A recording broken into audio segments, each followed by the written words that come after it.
Good evening, everybody. So, this evening, I want to share to you uh, the goodness of God sa akong kinabuhi. I praise and thank God for He is God of all things. Salamat sa iyang pagkamaayo sa among kinabuhi, sa ato ang matag usa ka kinabuhi. How are you today? No? Kumusta naman ang ato ang kinabuhi? No? Kumusta ang ato ang adlaw? And I am very grateful for this day. Ikan ganihang buntag sa pagmata sa kabuntagon. Salamat sa Ginoo kay early morning kay ta mata ganiha no. And then we are preparing for the church no sa pagsimba sa pagdaig sa tong buhi nga Dios, and I am deeply grateful to God for His goodness sa iyang kaayo sa akong kinabuhi. Salamat sa Ginoo sa kanunay nga pag-amuma, pag-atiman, sa pag-renew sa akong kusog sa kabuntagon.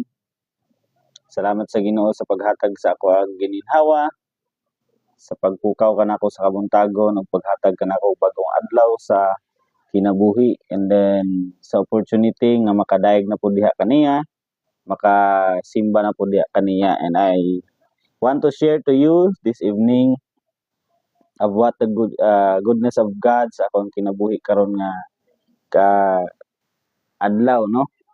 And this morning I praise and thank God sa iyahang gugma no nga nagapadayon amuma nagatiman ngari kanato no?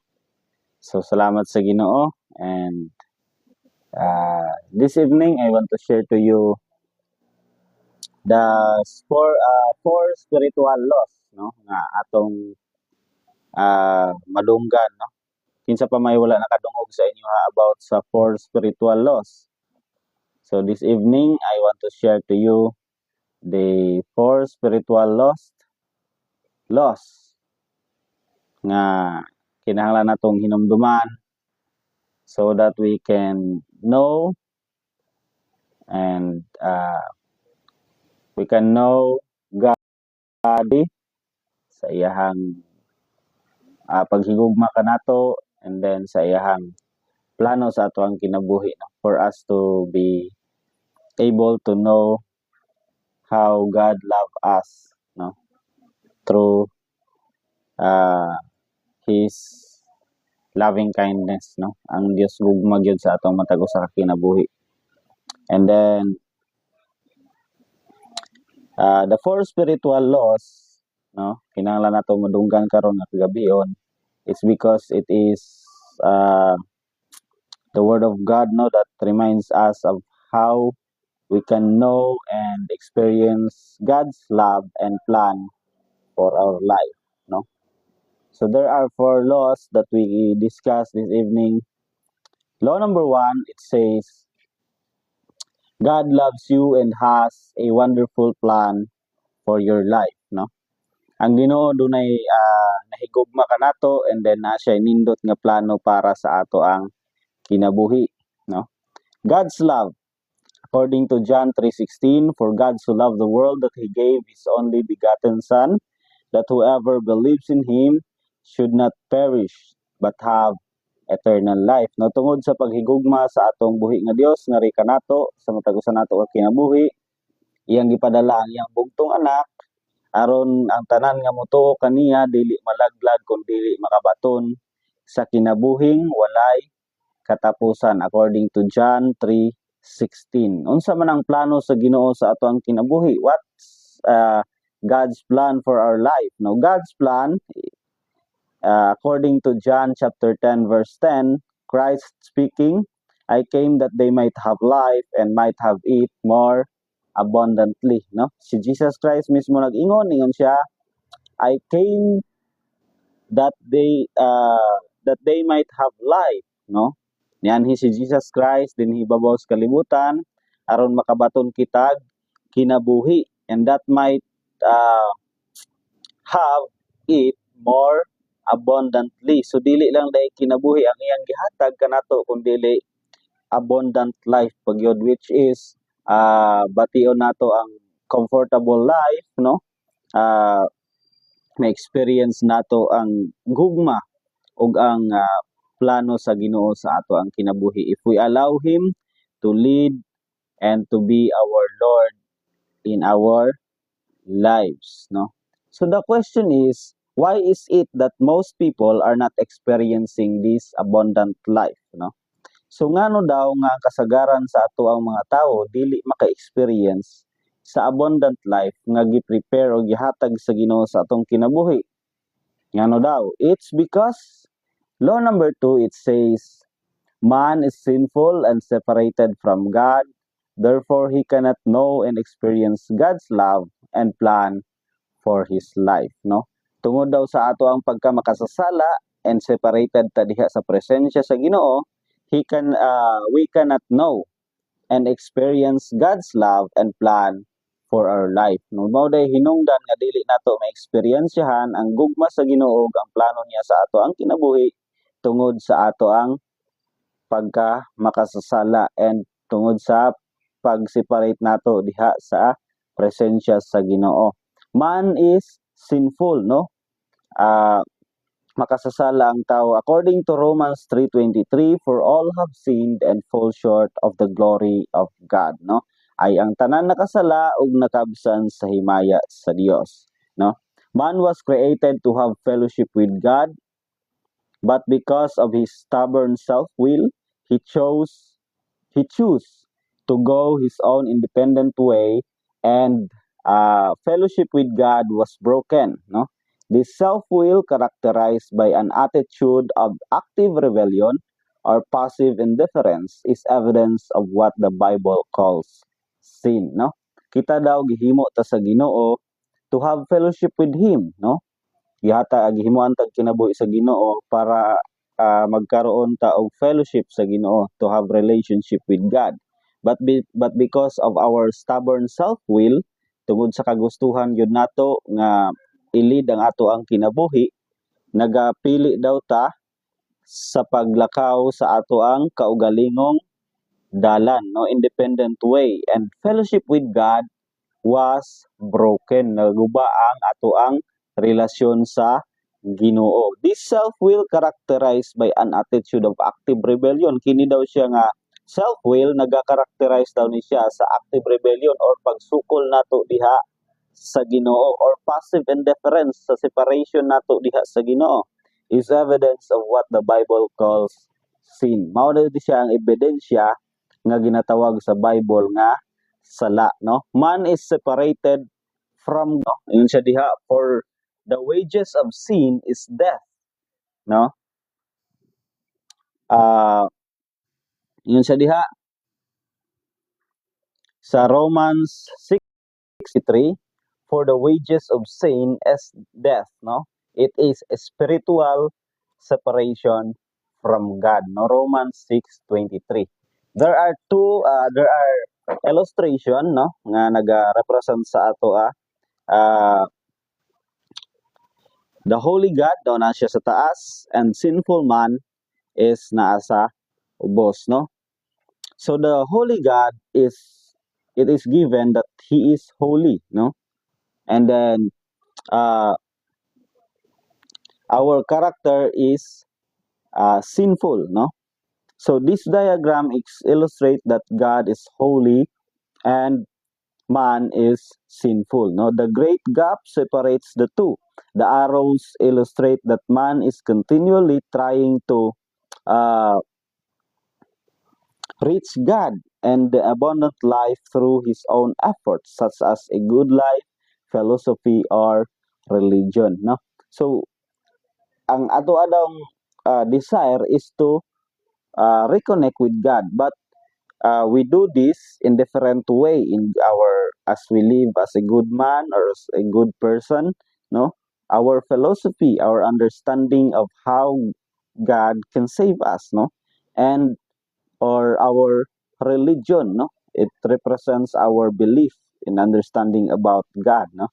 So the third law explains the only way to bridge this gap. So doon na di ay usa lang kadalan nga atong kinahanglan hinumduman o kinahanglan nato nga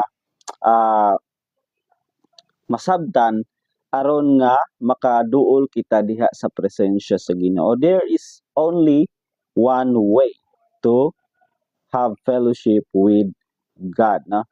Law number 3, ingon siya diha, Jesus Christ is God's only provision for man's sin, no? Through him you cannot know and experience God's love and plan for your life, no? Si Jesus Christ lang daw ang dalan, ang provision sa Ginoo para sa ato ang mga sala. Through him you can know and experience God's plan and love for your life, no? So si Jesus Christ lang daw ang i-provide sa Ginoo sa atoang matag usa ka kinabuhi para magluwas sa atoa gikan sa atong mga sala. Pinaagi kaniya atong masabtan og atong mahinumduman, atong sabtan no nga and ma-experience yahan nato ang gugma ug ang plano sa Ginoo sa ato ang kinabuhi. He died in our place. Ingon siya diha sa Romans 5:8, but God demonstrate His own love towards us in that while we were yet sinners, Christ died for us. Romans 5:8, no, gidemonstrate sa Ginoo ang iyang kaugalingong gugma nganhi kanato sa pinaagi ni ana bisan kita makasasala si Jesus Christ namatay alang kanato, no? So he rose from the dead according to 1 Corinthians 15:3-6. Christ died for our sins. He was buried, he was raised on the third day according to the scriptures. He appeared to Peter, then to the 12. After that, he appeared to more than 500. Ingon siya diha sa 1 Corinthians 15:3-6, si Jesus Christ daw namatay alang sa ato ang mga sala, no? Gilubong siya ug nabanhaw siya sa ikatulo ka adlaw according to the scripture, no? So he appeared to Peter, then to the 12, no? Nagpakita siya kang Pedro, and then sa iyang 12 disciple. After that, he appeared to more than 500. Nagpakita siya sa iyang mga disciples, the 12 and the 500 people who followed him, no? He is the only way to God. Siya lang ang dalan paingon sa Ginoong Dios, no? According to John 14:6, Jesus said to him, I am the way, the truth, and the life. No one's comes to the Father but through me. Si Jesus Christ mismo nag-ingon, ingon siya, ako ang dalan, ang kamatuuran ug ang kinabuhi, walay makaadto sa Amahan kun dili moagi kanako. So God provides Jesus Christ into our every individual to save us from our sin, no? So God has bridged the gap which separates us from Him by sending His Son, Jesus Christ, to die on the cross in our place to pay the penalty for our sin. No? It is not enough just to know these three laws.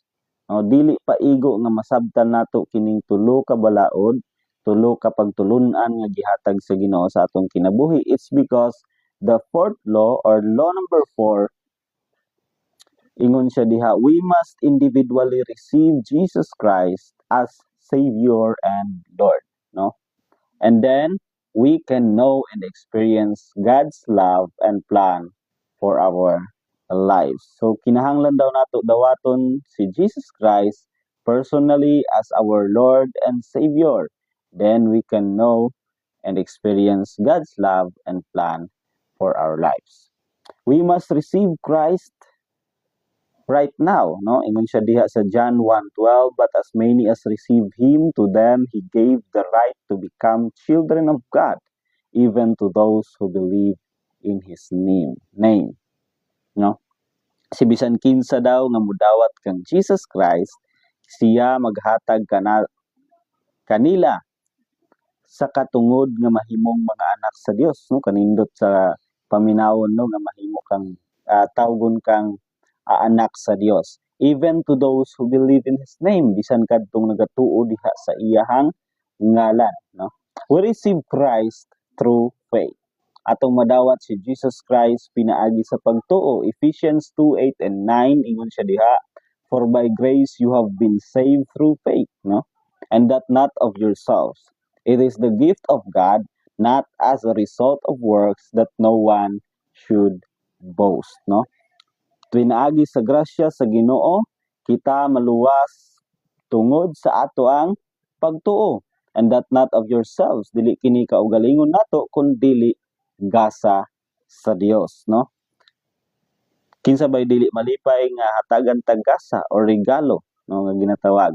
Not as a result of works, dili kini bunga sa atong mga pagpaningkamot, that no one should boast. Ug dili kini igo nga dili kini angay nga atong ipanghambog tungod kay wala kitay hinimuan aron kita luwason sa Ginoo. No? We receive Christ through personal invitation. So karon giimbitahan ta ka igsuon og ma'am and sir, no? Nga si Jesus Christ nag-invite sa ato ang matag usa ka kinabuhi karon sa nga atong dawaton siya as our personal Lord and Savior. According to Revelations 3:20, ingon si Jesus, behold, I stand at the door and knock. If anyone hears my voice and opens the door, I will come into him. No? Si Jesus Christ mismo nag-ingon siya, nagtindog ako atubangan sa pultahan sa imong kasing-kasing.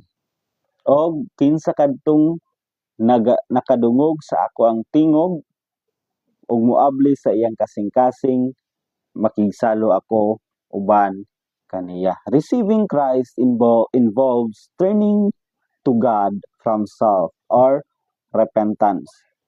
And trusting Christ to come into our lives to forgive our sins and to make us the kind of people He wants us to be.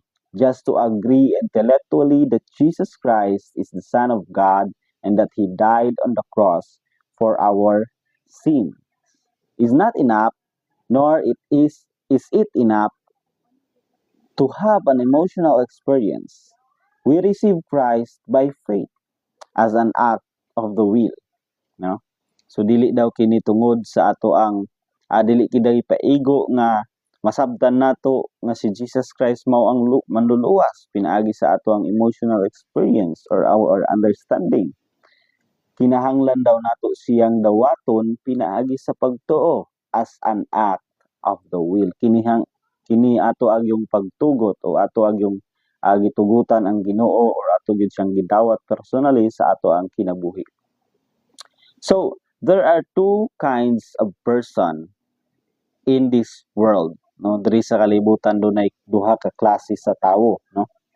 And then these two kinds of person is characterized by a self-directed life and Christ-directed life. This first person is self-directed life, which is the letter S is our self, and the cross is Jesus Christ, and the dots is our interest, no, and our desires in our life.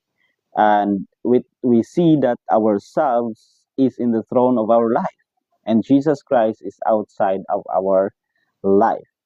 And our interests are directed by self, often resulting in discord and frustration. So ang ato adang kinabuhi nga ang ato ang kaugalingon may nagmando sa atong kinabuhi, and si Jesus Christ is naa sa gawas sa atong kinabuhi. Ang ato ang mga interest, ang ato ang mga desire sa kinabuhi is directed by self, no? Ang atong kaugalingon may naghimong desisyon para sa atong kinabuhi, and it result to discord and frustration. Usahay mas stress na ta sa paghuna-una unsaon nato pagkabot ang atong mga pangandoy tungod kay wala nato tuguti ang Ginoo nga mag-lead sa ato ang kinabuhi sa matag usa. And there is the other person that is Christ-directed life, no? So the cross and the S also and the dots, no? So the cross is in the throne sa ato ang kinabuhi, no? Nasa sulod sa atong kinakasing-kasing. Christ is in our life, no? So, and self nato is yielding to Christ, and our interests are directed by Christ, resulting in harmony with God's plan, no? So, ang sa diha daw nga si Jesus Christ gitugutan nato nga molingkod sa kasing-kasing nato, and our self is yielding to Christ, nagasubay lang sa kung unsang kabubuton ni Jesus Christ atong kinabuhi, and our interest is directed by Christ, no? Resulting in harmony with God's plan. So, a harmony daw is natay kalinaw nga ang plano sa Ginoo may matuman sa ato ang kinabuhi, and then dili ta ma-stress kung unsay gusto nato mahitabo sa kinabuhi. It's because the Lord knows everything, no? So, the question is, which circles best represent your life? Asa man sa asa man sa duha ka karakteristik sa tawo nagatindog ang imong kinabuhi karon o nagarepresent ang imong kinabuhi karon, no? So which circles would you like to have represent your life? So unsa may gusto nato kung for example nagduha-duha pa ka kung asa dapit ang imong kinabuhi karon, unsa may gusto nimong mahitabo sa imong kinabuhi in the future? Unsa may gusto nimong i-represent sa imong kinabuhi? So the following explains how you can receive Jesus Christ. If you decide right now that you will live in Christ, no? Kung nagdesisyon ka sa imong kinabuhi karon nga gusto nimong magkinabuhi diha sa presensya sa Ginoo, so you can receive Christ right now by faith through prayer, no? Imong madawat si Jesus Christ karon sa imong kinabuhi, isip nga imong Ginoong manluluwas og imong Ginoo sa imong kinabuhi. God knows your heart and is not so concerned with your words as He is with an attitude of your heart, no? So wala daw siya wala siya nagahuna-huna sa kung unsa man ang atong gusto, unsa man ang atong ipanulti, but He is with the attitude of your heart. Kung desire nimo si Jesus Christ karon nga mahimong Ginoo sa imong kinabuhi, so He is willing to forgive you and to give you a new life. The following is the suggested prayer. So karon igsuon akong gihangyo ang imong presensya o ang imong kasing-kasing sa ampo diha sa atong buhi nga Dios. If you are willing to receive Jesus Christ, then you can pray this prayer, no? Let us pray. Lord Jesus, I need you. Thank you for dying on the cross for my sins. I open the door of my life and receive you as my Savior and Lord. Thank you for forgiving my sins and giving me eternal life. Take control of the throne of my life. Make me the kind of person you want me to be.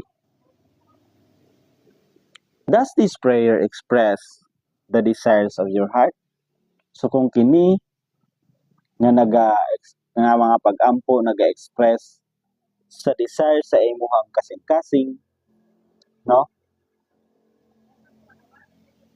You can pray this prayer right now, no? And Christ will come into your life as He promised, no? Musulod siya sa ato ang kinabuhi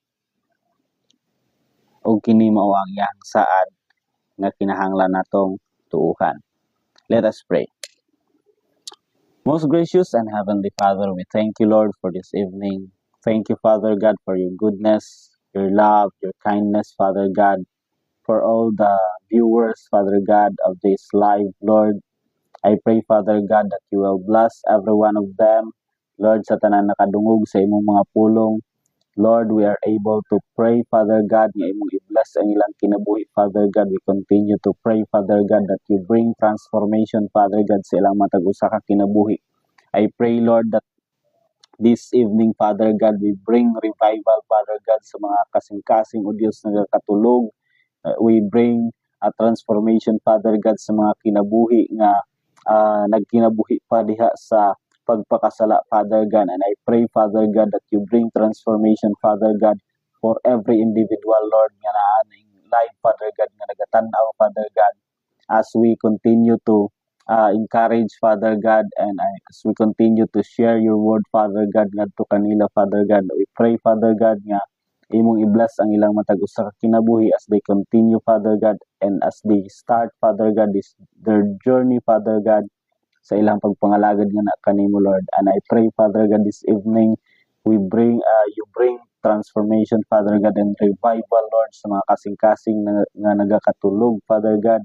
Imong pukaw ng ilahang kasing-kasing ng ilang espiritu, Father God, na mabalik sila diha sa imong presensya, Lord. And bless nimo, Dios, ang ilang matag usa ka kinabuhi. Before kami matulog, Father God, this evening, we declare, Father God, transformation sa mga taong nakadungog sa imong mga pulong, Lord. This evening, Father God, I bring back the glory and honor, and in the name of Jesus Christ, of our Savior, Father God, in Jesus' name, amen and amen. So, good evening, everyone. Thank you for listening sa Pulong sa Ginoo, and I continually pray, Father, nga we go along sa atong journey sa atong pagpangalagad di atong buhi nga Dios, and we continue to pray nga i-bless ta sa Ginoo sa kung unsa man ang iyang purpose, unsa man ang plano sa atong kinabuhi. This year 2025, I pray that God will transform everyone's heart pinaagi niini nga live, and kini nga platform is gamiton sa Ginoo para maghatag og kaluwasan nga sa ato ang matag usa ka kinabuhi. I pray nga i-bless ta ni Lord sa tanan natong mga pangandoy sa kinabuhi. God bless us all, and good evening.